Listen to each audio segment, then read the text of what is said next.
الشاعر الثاني حمد بن عبد الله البريدي المدري.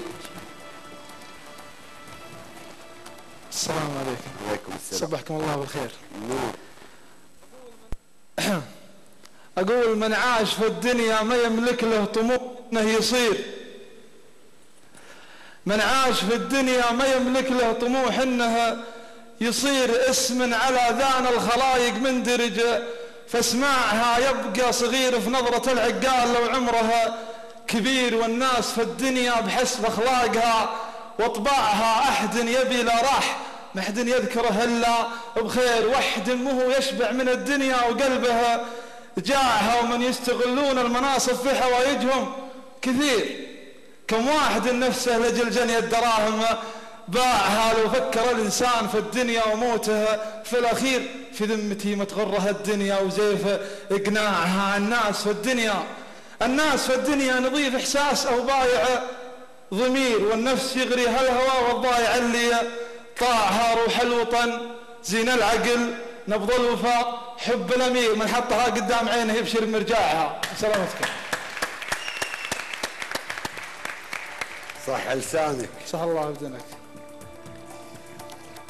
وصف ممزوج بالحكمة، وحكمة ممزوجة بعفوية، وعفوية ممزوجة بنسيم الحدائق.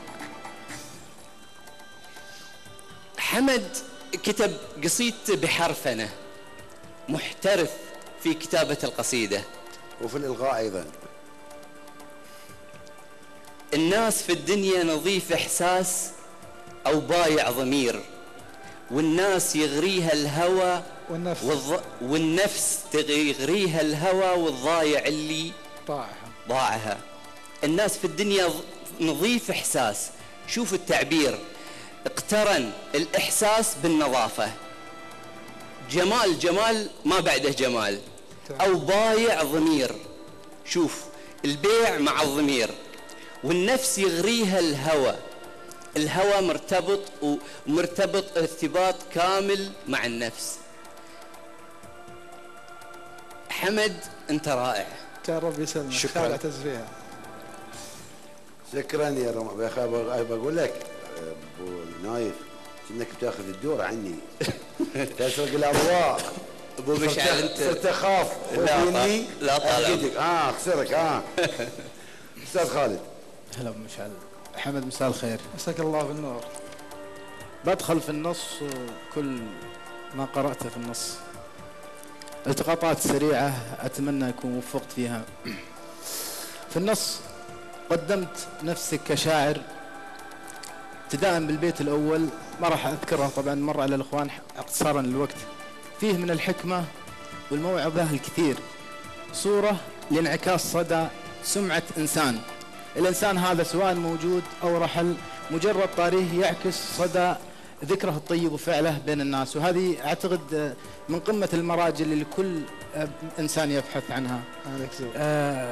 شدني كثير لفت نظري تنقلك كشاعر من بيت إلى آخر بكل حرف، أنا كأنك ترسم بريشة فنان، أمانة ترسم بريشة فنان صور، وترسم لنا أيضا تسلسل حكم جديدة، بحيث يعني ما ابتعدت عن الفكرة الأساسية، ظليت محافظ على الحكم الموجودة من خلال صور تناقلت فيها من البداية إلى النهاية.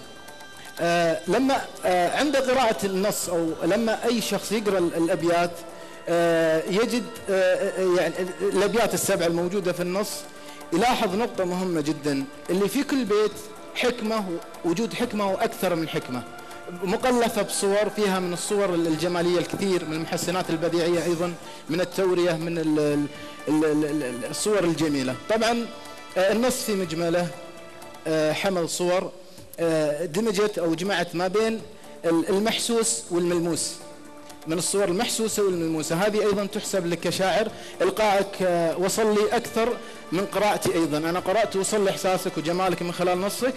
إلقائك أيضا راقي. باختصار حمد ما راح أقول لك أنت شاعر نجم مبدع شاب تحسب مكسب من خلال برنامجنا الساحة القطرية. المستقبل يناديك بكل إشراق. شكرا. ربي يسلمك.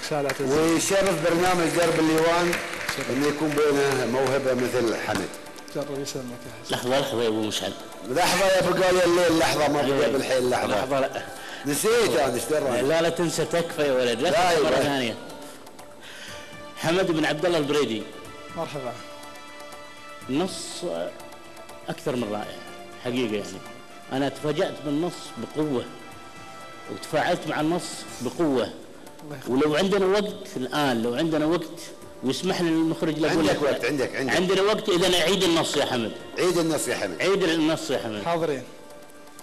أقول من عاش في الدنيا ما يملك له طموح إنه يصير اسم على ذان الخلايق مندرج فاسمعها، يبقى صغير بنظرة العقال لو عمرها كبير، والناس في الدنيا بحسب أخلاقها وطباعها، أحد يبيله راح ما حد يذكره إلا بخير، واحد أمه يشبع من الدنيا وقلبها جاعها، ومن يستغلون المناصب، من يستغلون المناصب في حوايجهم كثير، كم واحد نفسه لجل جني الدراهم باعها، لو فكر الإنسان في الدنيا وموته في الأخير في ذمتي ما تغره الدنيا وزيفه إقناعها. الناس في الدنيا نضيف إحساس أو بايع ضمير، والنفس يغريها الهوى والضايع اللي طاعها، وروح الوطن زين العقل نبض الوفاء حب الأمير، من حطها قدام عينه يبشر مرجعها. الله سلامتك حمد. لو ما قلت للبيت الأخير تستحق الجائزة، مع اعتذاري للشعراء المتواجدين. أنا منحاز لك بقوة ربي يسلمك كشاعر، يعني من خلال شعرك. أنا أهني الساحة الشعبية في قطر بمثلك.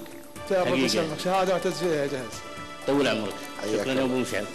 تستاهل يا حمد.